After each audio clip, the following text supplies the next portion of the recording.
Good afternoon, guys. I hope that you're having a good end of your week. Hope you have a good weekend, and please have a good and safe 4th of July.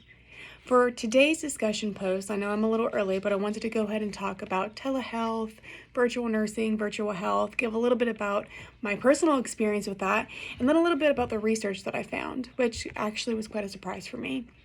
I'm not going to lie, I automatically assumed that the older generation or those who aren't very technologically savvy would have a lot of issues with this. And, there's mixed reviews. Some people love it, some people hate it. But I really was surprised at how easy it was for me to find all these articles and examples and different patient experiences that were so positive. Because, for being honest, my personal experience was not positive and I was kind of frustrated. So I think it's great that as technology changes, because it's going to, and medicine's going to change, it's going to, that those two things can overlap and intertwine, and that's what health informatics is. So what is a virtual nurse? Literally exactly what it sounds like.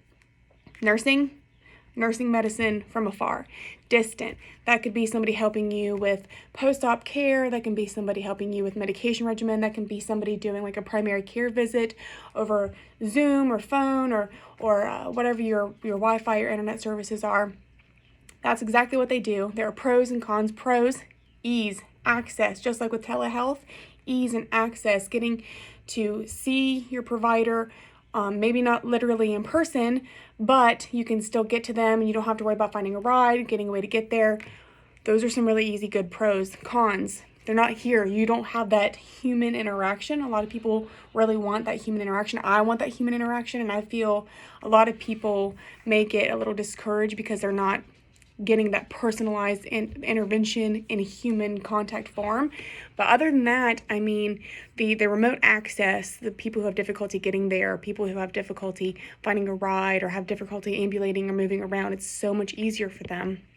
But not only is it easier in that aspect, but in our book, and actually it's in chapter 8, it talks about people in underdeveloped countries who don't have the best internet or Wi-Fi access are getting these like cellular abilities to get to doctor's appointments and interact with providers and get consultations through their phone, which if they are not able to get there, again, remote access issues, that's substantial for these third world countries or these underdeveloped countries to get the help that they need.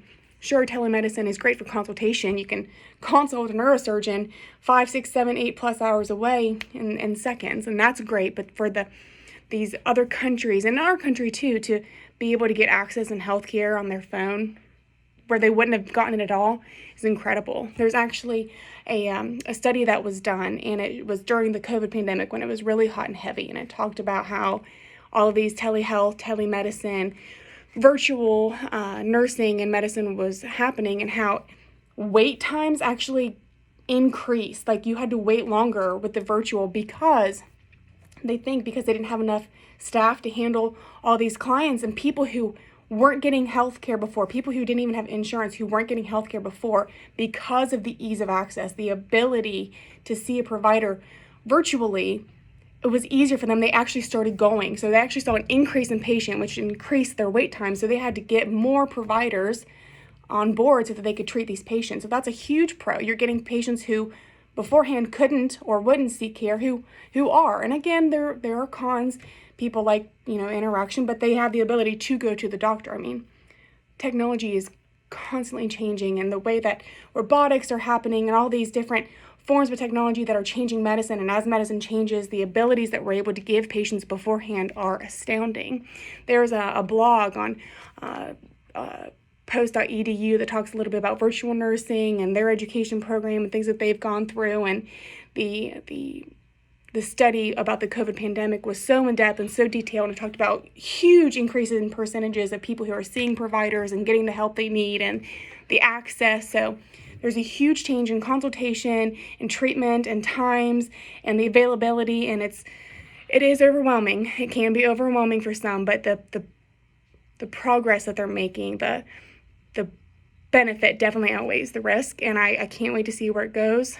It's a baby step process, but we're going to get there, and I'm super excited to see what the future holds with the technology changing. I'm definitely learning more about informatics. I hope that you guys are too, and good luck with everything. I wish you all well.